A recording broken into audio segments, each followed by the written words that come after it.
Hello everyone, I am Snigdha Kakkad and this is my channel AccelerateAICareers. Today I've brought a very interesting LeetCode problem, LeetCode 962, maximum width RAM. On the outside it seems a very difficult question, but on the inside when you understand the intuition behind the question, you would have encountered one or the similar kind of question in your past Faang interviews. So this has been an all-time favorite for Faang companies in last 0 to 3 months of their interviews. You can see the companies which have asked this question. Google, Amazon, Bloomberg, Microsoft, Accenture, Meta and Adobe have asked this question in their last 6 months of interviews. Let me go through the question and explain it to you how to go about it. So maximum width RAM. You have to find a RAM and return its width such that it meets two conditions. First, it's a pair ij such that I is less than j. I and j are 2 pointers. And this is an array given to you. You have to find such width, a subarray, such that the 2 pointers left I, j, right j, I is less than j, they cannot be same. And the value at I, nums I, is always less than equal to nums j. It cannot be greater than nums j. And if these two conditions are met, then you have to find the width of the RAM, which is j minus I. Now this condition could have been met in so many cases, but you have to return the maximum width, that is, the maximum width between I and j, that subarray's width. So that's your entire question. Now let's look at an example and see what could be different ways to solve this. Let's take example 1, 6, 0, 8, 2, 1, 5. In this array, the brute force approach to solve this question, which you would take or which would come to your mind intuitively, would be to use a nested loop, and in the nested loop have 2 pointers. First, try for every I starting index, and then try for every j ending index, and see for which the 2 conditions are also met and the width is also same. For that, you can run 2 nested loops and you would get the solution in O of n square time complexity. Now you would ask me, can we do better? Can we have a better approach to solve this question? So yes, of course.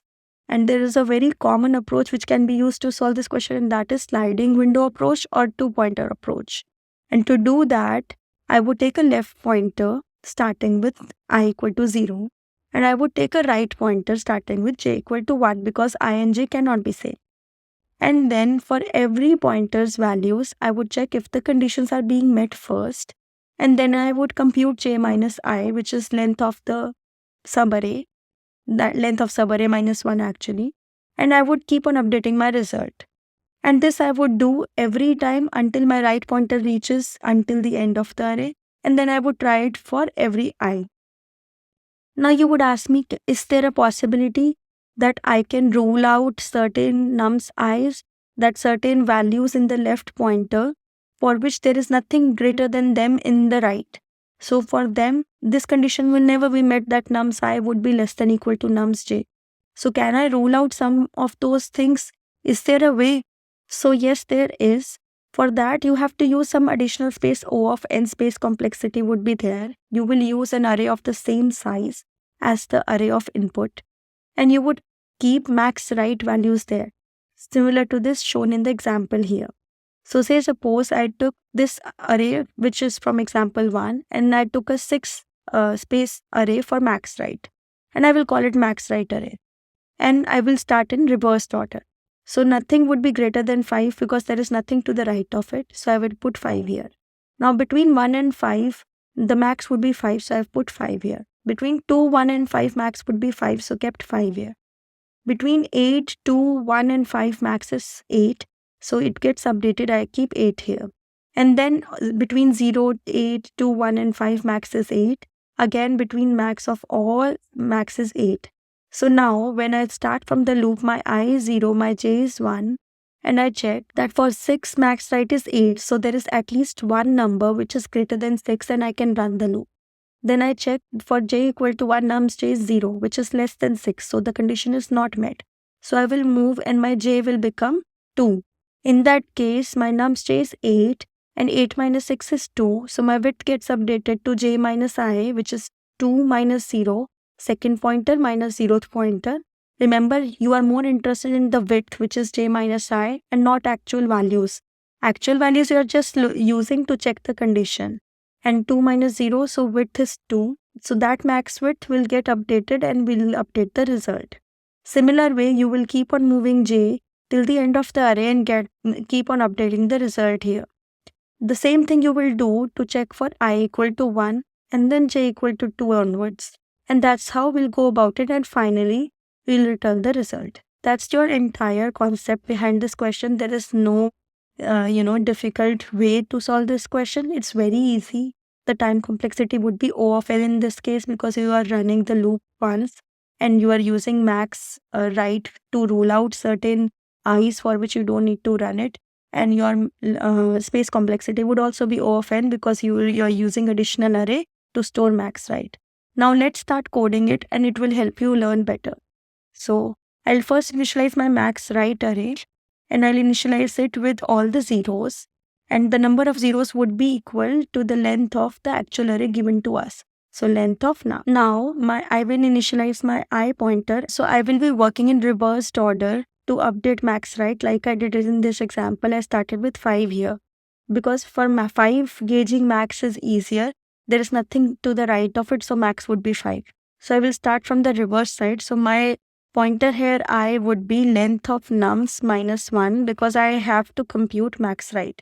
So for that, and when you are checking for max, you are essentially comparing nums I, the current value at that pointer, with the previous max. The previous max would be here.